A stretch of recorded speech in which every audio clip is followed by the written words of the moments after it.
নমস্কাৰ বন্ধু বান্ধৱীসকল পুনৰবাৰ সকলোকে স্বাগতম জনাইছো আমাৰ জব এডুকেশ্যন ইউটিউব চেনেল জ্ঞানপোহৰলৈ। সো বন্ধু বান্ধৱীসকল আজি আপোনালোকৰ বাবে এই ভিডিঅ'টিত পুনৰ এটা চৰকাৰী চাকৰি আপডেট এই ভিডিঅ'ত লৈ আনিছো, যিখিনি চৰকাৰী চাকৰি আপোনালোকৰ বৰ্তমান আগষ্ট মাহত মুকলি হৈ আছে। গতিকে বন্ধু বান্ধৱীসকল আগষ্ট মাহত চৰকাৰৰ ফালৰ পৰা কেনেধৰণৰ পদবিলাক মুকলি হৈ আছে সেইখিনি তথ্য আপোনালোকক দিবলৈ ট্ৰাই কৰিম। গতিকে আপোনালোকৰ আগষ্ট মাহৰ ফালৰ পৰা পুনৰ গ্ৰেড 3 আৰু গ্ৰেড 4 পদ কিছুমানত আবেদন প্ৰক্ৰিয়া চলি আছে। গতিকে আপোনালোকে এই পদখিনিত এপ্লাই কৰি আপোনালোকে নিজৰ চাকৰিটো আপোনাৰ কৰি লওক। আৰু যাৰ কাৰণে আপোনালোকৰ বয়সৰ সময়সীমা 18 বছৰৰ পৰা 27 বছৰ বিচাৰিছে বয়স, আৰু শিক্ষা কিমান লাগিব, পদ কিমান আছে, সকলোখিনি আমি আলোচনা কৰিম। গতিকে ভিডিঅ'টো আপোনালোকে শেষলৈকে চাই থাকিব, অলপো স্কিপ নকৰিব। তাৰোপৰি যদি এনেধৰণৰ ভিডিঅ'বিলাক আপোনালোকে চোৱা নাই তেন্তে আপোনালোকে আমাৰ প্লেলিষ্টত গৈ আপোনালোকে ভিডিঅ'বিলাক চাই লৈ আপোনালোকে আমাৰ চেনেলটো ছাবস্ক্ৰাইব কৰি ল'ব পাৰিব। গতিকে বন্ধু বান্ধৱীসকল ভিডিঅ'টো পলম নকৰি বলক আজি ইয়াৰ ইনফৰমেশ্যনখিনি ফালে আমি আগবাঢ়োঁ। চ' বন্ধু বান্ধৱীসকল পোনপ্ৰথমে আপোনালোকক এটা সৰু সুৰা জব আপডেট দি লওঁ, যিটো আমাৰ জব আপডেট মুকলি হৈছে chief judicial magistrate Darrang Mangaldai ফালৰ পৰা, য'ত আপোনালোকৰ মাত্ৰ পোষ্ট দুটা ইয়াতে মুকলি হৈছে। এই পোষ্টটো আমাৰ chief judicial magistrate Darrang Mangaldai ফালৰ পৰা মুকলি কৰি দিছে যোৱা দুদিনমানৰ আগতে। গতিকে যদি আপোনালোকে আবেদন কৰে তেনে দেখা পাব ইয়াতে এই পোষ্টটোৰ কাৰণে ইউআৰ অৰ্থাৎ আনৰিজাৰ্ভ কেটেগৰীসকলে আবেদন কৰিব পাৰিব, য'ত দৰমহা আছে আপোনালোকৰ 12,000 টকাৰ পৰা 52,000 টকালৈকে আছে, আৰু গেট পে' ৰাখিছে প্ৰতিমাহে 3,900 টকাকৈ। আৰু আবেদন কৰিবৰ কাৰণে আপোনালোকৰ যিটো ইলিজিবিলিটি ক্ৰাইটেৰিয়া হ'ব লাগিব, মিনিমাম বয়সটো আপোনালোকৰ 18 বছৰ হ'ব লাগিব, আৰু মেক্সিমাম বয়সটো আপোনালোকৰ 40 বছৰ হ'ব লাগিব। আৰু যদি এই ৰিলেশ্যন প্ৰয়োজন হয় তেন্তে আপোনালোকৰ আমাৰ গভৰ্ণমেণ্ট ৰুলছৰ যিটো OBC MOBC 3 বছৰ, ST SC সকলক 5 বছৰ তেনেদৰে দিয়ে, ঠিক তেনেদৰে আপোনালোকে ইয়াতে এৰিলেশ্যন লাভ কৰিব। কিন্তু মিনিমাম বয়সটো আপোনালোকৰ 18 বছৰ হ'ব লাগিব।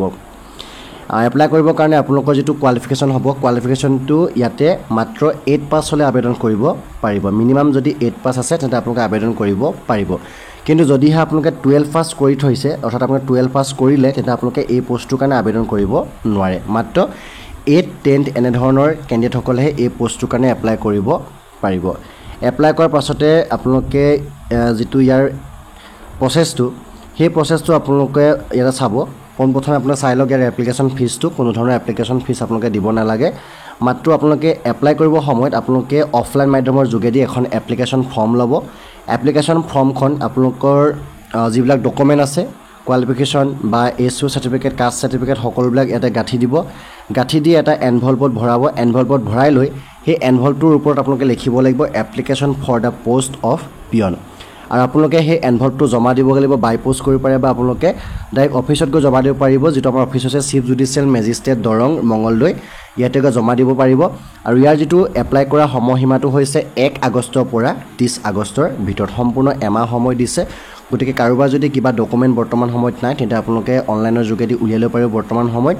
গতিকে এই সময়খিনিৰ ভিতৰতে আপোনালোকে এই পোষ্টটোৰ কাৰণে আবেদন কৰিব পাৰিব। যদি আপোনালোকক এপ্লিকেশ্যন ফৰ্মখন লাগে তেতিয়া আপোনালোকে আমাৰ ডেছক্ৰিপশ্যন চেক কৰিব, তাতে এটা হোৱাটছএপ চেনেল লিংক পাব।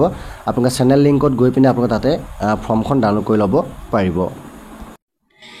ইয়াৰ পাছতে নেক্সট যিটো পোষ্ট আমাৰ মুকলি কৰিছে এইটো হৈছে বৰ্ডাৰ ছিকিউৰিটি ফ'ৰ্চৰ ফালৰ পৰা, য'ত আমাৰ BSF অৰ্থাৎ কনষ্টেবল আৰু টেটছমেনৰ পোষ্ট মুকলি কৰিছে। ইয়াতে টোটেল আপোনালোকৰ পোষ্ট মুকলি কৰিছে 3,588টা পোষ্ট মুকলি কৰিছে, য'ত আমাৰ মেল আৰু ফিমেলত ভাগ কৰি থোৱা আছে। মেলত 3,406টা আৰু ফিমেলত মাত্ৰ 182টা পোষ্টহে মুকলি কৰিছে। আৰু পোষ্টখিনিৰ নাম হৈছে কনষ্টেবল পোষ্ট আৰু অৰ্থাৎ আৰু এটা হৈছে ট্ৰেডছমেনৰ পোষ্ট। এই পোষ্টটোৰ দৰমহা আছে আপোনালোকৰ 21,700 টকাৰ পৰা 69,100 টকালৈকে আছে। আৰু এপ্লিকেশ্যন আপোনালোকে এইটোত অনলাইন মাধ্যমৰ যোগেদি কৰিব লাগিব। বয়সৰ সময়সীমা মিনিমাম 18 বছৰ বয়স হ'বই লাগিব, আৰু মেক্সিমাম বয়সটো আপোনালোকৰ 25 বছৰ বয়স ইয়াতে বিচাৰিছে। যদি এই ৰিলেশ্যন লাগে তেন্তে SC STক 5 বছৰ, OBCক 3 বছৰ ইয়াতে দিছে। ফিজিকেল ষ্টেণ্ডাৰ্ডখিনি আপোনালোকে ইয়াৰ অফিচিয়েল যিটো এডভাৰ্টাইজ আছে তাত গৈ চাই ল'ব, বা আপোনালোকৰ ৰানিং কেনেদৰে হ'ব, কি হ'ব সকলোখিনিয়ে চাব।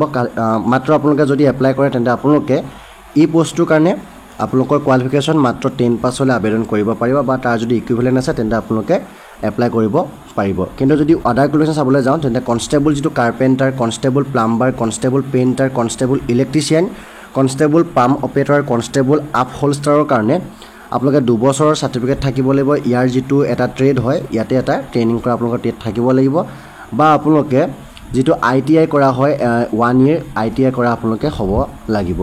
বা আপোনালোকে কনষ্টেবল কবলাৰ আৰু কনষ্টেবল টেইলাৰ, কনষ্টেবল ৱাছাৰমেন বাৰ সুইপাৰ আৰু খজি বা সাইজৰ কাৰণে আপোনালোকে ইয়াৰ যেটো এটা প্ৰফেশনেন্সি হিচাপে আপোনালোকে টেট হ'ব লাগিব আৰু লগতে তাৰ পাছতে আপোনালোকৰ যেটো কুক ওয়াটাৰ কেৰিয়াৰ আৰু ওয়েটাৰৰ কাৰণে আপোনালোকে এটা নেশনেল যেটো স্কিলছ হয় তাতে আপোনালোকৰ লেভেল 1ত আপোনালোকৰ যেটো কোৰ্স থাকিব লাগিব কিচেনৰ ফালৰ পৰা এপ্লিকেশন হিচাপে আপোনালোকে ফি দিব লাগিব ইউআৰ ওবিসি আৰু ইডব্লিউএছ 150 টকা বাকি এসসি এসটি ওমেন সকলে কোনো ধৰণৰ ফিস এতে দিব নালাগে এপ্লাই কৰিবৰ কাৰণে আপোনালোকক ডেসক্ৰিপচনত লিংক দিয়া হ'ব আপোনালোকে আবেদন কৰিব পাৰিব 25 জুলাইৰ পৰা আপোনালোকৰ আবেদন চলি আছে যেহেতু বৰ্তমান আগষ্ট মাহ গতিকে 23 আগষ্টলৈকে আপোনালোকে আবেদন কৰিব পাৰিব সম্পূৰ্ণ হাতত আপোনালোকক এমাহ সময় দিছে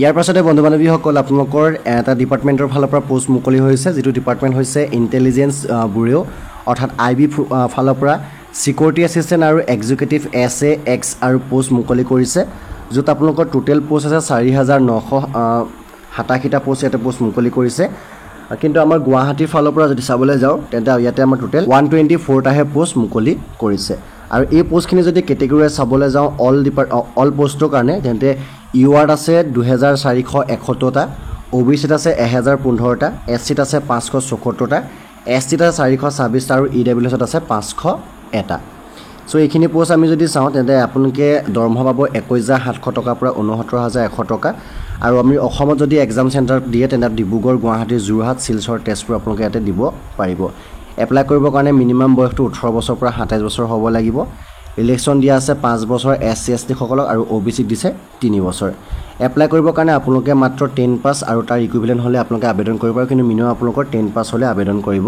পাৰিব আৰু লগতে লোকেল ল্যাঙ্গুৱেজ জনাৰ উপৰিও আপোনালোকে ইয়াৰ যেটো ইন্টেলিজেন্স ওয়াৰ্কত আপোনালোকে মাষ্ট বি এক্সপেৰিয়েন্স থাকিব লাগিব এপ্লাই কৰোতে আপোনালোকৰ ফিস লব ইউআৰ ওবিসি মেলৰ কাৰণে 650 টকা আৰু বাকি সকলৰ 550 টকা এই সম্পূৰ্ণখিনি পোষ্টৰ এপ্লাই লিংক আমাৰ ডেসক্ৰিপচনত দিয়া আছে আৰু এই পোষ্টৰ আবেদনটো আপোনালোকৰ 26 জুলাইৰ পৰা হৈ আছে লাষ্ট আপোনালোকৰ 17 জুলাইলৈকে আপোনালোকৰ আবেদন থাকিব গতিকে যিসকল ইন্টাৰেষ্ট হয় তেওঁলোকে এই পোষ্টখিনিৰ কাৰণে আবেদন কৰি ল'ব পাৰিব সো গতিকে বন্ধু বান্ধৱীসকল অসম চৰকাৰ তথা ভাৰত চৰকাৰৰ ফালৰ পৰা যিখিনি আমাৰ আগষ্ট মাহত পোষ্ট মুকলি হৈ আছিল গ্ৰেড 3 আৰু গ্ৰেড 4 সকলোখিনি পদৰ তথ্য আপোনালোকক জনাবলৈ আমি ট্ৰাই কৰিলো গতিকে যদি আপোনালোকে চাই ভাল পালে ভিডিও লাইক কৰিব লগতে আপোনালোকৰ বন্ধু বান্ধৱীলৈ ভিডিও যেন পাৰে শেয়াৰ কৰক যাতে সকলোৱে এই পোষ্টখিনিৰ কথা গম পায় তেওঁলোকেও আবেদন কৰিব পাৰে গতিকে বন্ধু বান্ধৱীসকল অনাগত দিনবিলাকত এনে ধৰণৰ ভিডিও পাই থাকিবৰ কাৰণে আপোনালোকে প্লিজ আমাৰ চেনেল সাবস্ক্ৰাইব কৰি ৰাখিব লগতে ঘণ্টা বেলটো বজাবলৈ নিশ্চয় নাপাহৰিব সো বন্ধু বান্ধৱীসকল আজি ভিডিও ইমানেই আছিল ধন্যবাদ জয় অসম জয় হিন্দ